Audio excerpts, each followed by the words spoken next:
নমস্কাৰ মোৰ প্ৰিয় বন্ধু বান্ধৱীসকল, মোৰ অন্য এটা ভিডিঅ'লৈ পুনৰবাৰ স্বাগতম জনাইছোঁ। বন্ধু বান্ধৱীসকল, আমাৰ আগন্তুক আহিবলগীয়া ভাইবা আৰু সাইক'মেট্ৰিক টেষ্টৰ কাৰণে কেইটামান গুৰুত্বপূৰ্ণ কথা লৈ আহিছোঁ মই অসম আৰক্ষীৰ বিষয়ে।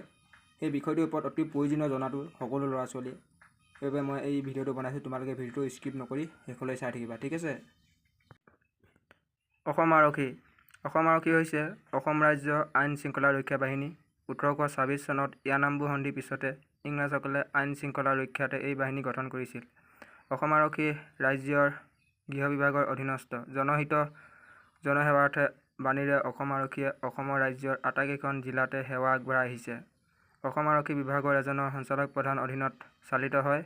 অসমৰ ৰাজধানী গুৱাহাটীৰ উলুবাৰীত অসম আৰক্ষীৰ মুখ্য কাৰ্যালয় অৱস্থিত। অসম আৰক্ষীত বৰ্তমান অনুমোদিত পদ ৭৪,৭88ৰ বিপৰীতে ৬১,৩১০ জন বিষয়া কৰ্মচাৰীয়ে কাৰ্যৰ সৈতে আছে, ঠিক আছে। আৰক্ষী প্ৰধান হৈছে বাহিনীৰ মূল ব্যক্তি।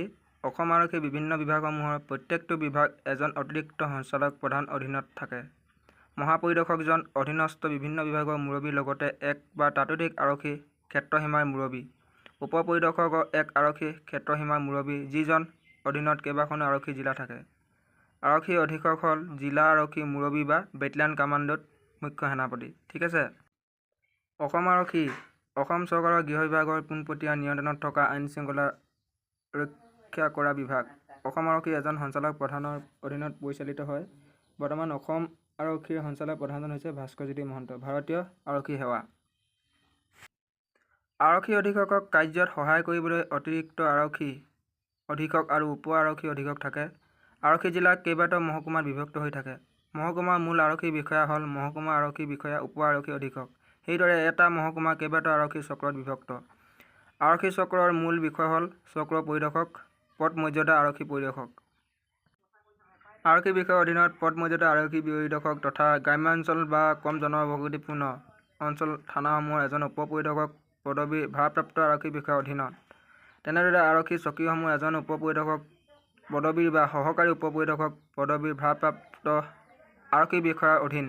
লগতে বেটেলিয়ানসমূহ আৰক্ষী প্ৰশিক্ষণ মহাবিদ্যালয়, বেটেলিয়ন প্ৰশিক্ষণ কেন্দ্ৰ, আৰক্ষী প্ৰশিক্ষণ কেন্দ্ৰসমূহ একোজন উপ পৰিদৰ্শকৰ অধীনত থাকে, ঠিক আছে। নেক্সটটো হৈছে বন্ধু বান্ধৱীসকল, অসম আৰক্ষী প্ৰশিক্ষণ মহাবিদ্যালয় দেৰগাঁৱত আছে আৰু কেইবাটাও বিভাগত অসম আৰক্ষী ট্ৰেইনিং দিয়া হয়। সেই বিভাগকেইটা মই সকলো কম, তোমালোকে ভিডিঅ'টো চাই থাকিব, ঠিক আছে।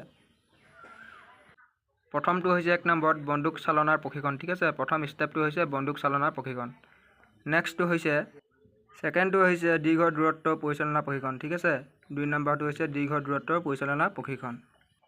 ৩ নম্বৰটো হৈছে শাৰীৰিক প্ৰশিক্ষণ, ঠিক আছে বন্ধু বান্ধৱীসকল। এইটো শাৰীৰিক প্ৰশিক্ষণ তোমালোকে যোনবিলাকে এতিয়া অসম আৰক্ষীত জইনিং কৰিলা নহয়, তোমালোকে এইটো প্ৰশিক্ষণ কৰিবলৈ পাবা তোমালোকে, ঠিক আছে। ৩ নম্বৰটো হৈছে শাৰীৰিক প্ৰশিক্ষণ।